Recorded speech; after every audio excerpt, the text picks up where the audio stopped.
Tony Blake, goalkeeping coach with the ladies team, is with me here. I'll talk to you about your role within the ladies in a moment or two, Tony. But as a former inter-county star with Donegal, I'm sure you've been keeping a close eye on the way things have gone in 2015. And like everybody else, hugely disappointed with the events at the weekend against Mayo. Very, very disappointed. You know, like the boys have put in a great effort over the past 4 or 5 years. You know.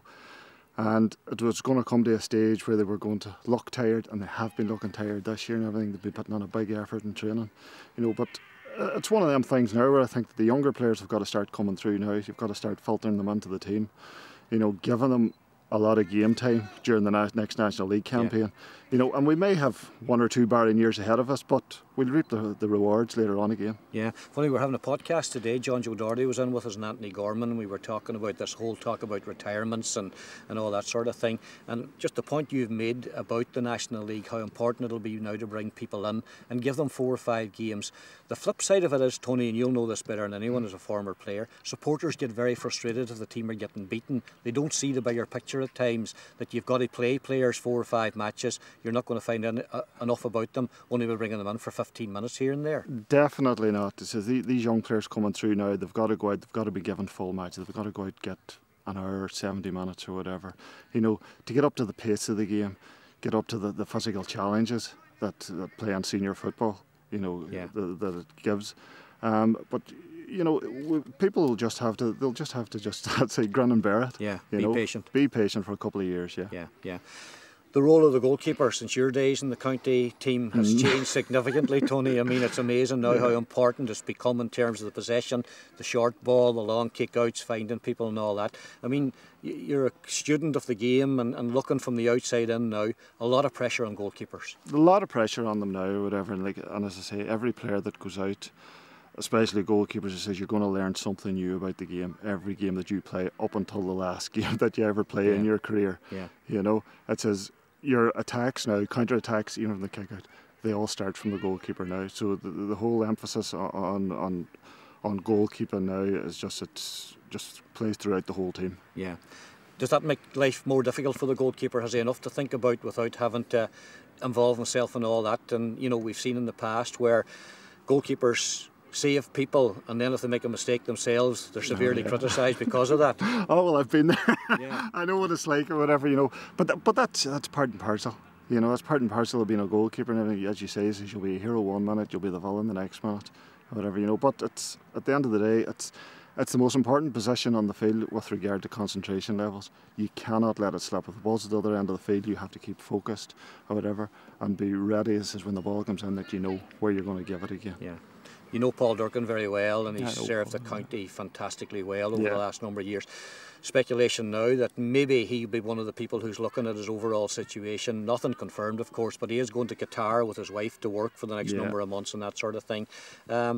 Life as an inter-county goalkeeper, I mean, you've got to be on your toes. There's no off-season really, Tony, is there? It's something you've got to be working at all the time. There's not. That's the big thing. This is that there is no off-season or whatever. Like this is, you see the effort that the team has put on, all the players that put on.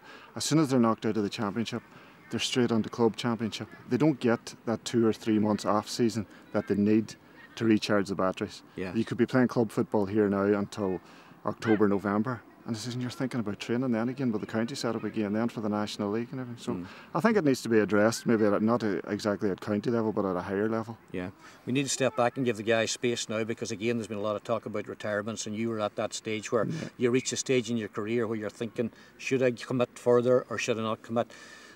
We just need to give all those guys who may be in that mindset or thinking about it a bit of space and respect what they do in the long term, whatever that is. Oh, definitely. You've got to give them space now. They have to take a step back, recharge their batteries, play whatever club football needs to be played now over the next couple of months, whatever, and then just take a look at it.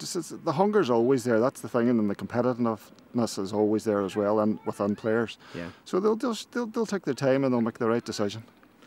Just talk about the ladies here, Tony. You're working with Davy and Sean and Big John and them. I mean, they've done brilliantly well. They won an Ulster title and they've moved on now. Talk to me just about your role with the goalkeepers here.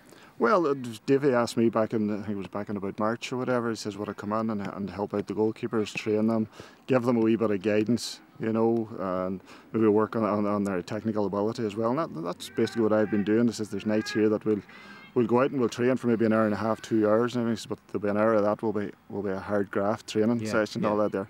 But we'll always use the other half hour then to work on our technical aspects of the game or whatever, and things maybe the previous weekend, if there was a game that we done that the girls did wrong, you know, and how we can work on it and everything, and basically improve them as goalkeepers. Yeah, I was talking to someone, I won't mention any names, and we were just, your name came up about in relation to your goalkeeping, and the person said Tony Blake was a great talker and how important that is to defenders. I mean, is that something you talk to the girls, Laura, and the other girls here about talking to their defenders, because goalkeepers can see everything out ahead of them? Yeah, definitely. It's what it is. It's you're an extra pair of eyes for your defenders, whatever. But most of all, it helps the goalkeeper concentrate. If you're always talking to your full back line, your half back line, getting them to tuck in, mark and watch runners coming down the outside, whatever, you're focused in the game, you're aware of what's going on around you, and that it helps you then just keeping your toes and keep focused.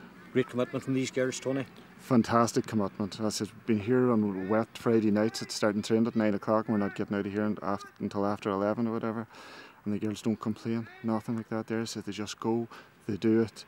They'll have a bit of crack when they're training, but when they need to focus on what they're doing, they go and they do it. Yeah. And I hope there's a bigger prize at the end of it all for them. Sure. And someone like yourself involved in football all his life, still getting that buzz and that excitement out of it? Definitely, definitely. You know, it's great to be involved with the county setup again. You know, it's absolutely fantastic. Going to the bike grounds, going to Clonus. You know, hopefully we'll get to Croke Park again. You just can't beat it. Okay, brilliant, Tony. Thanks so much. No problem, Charlie.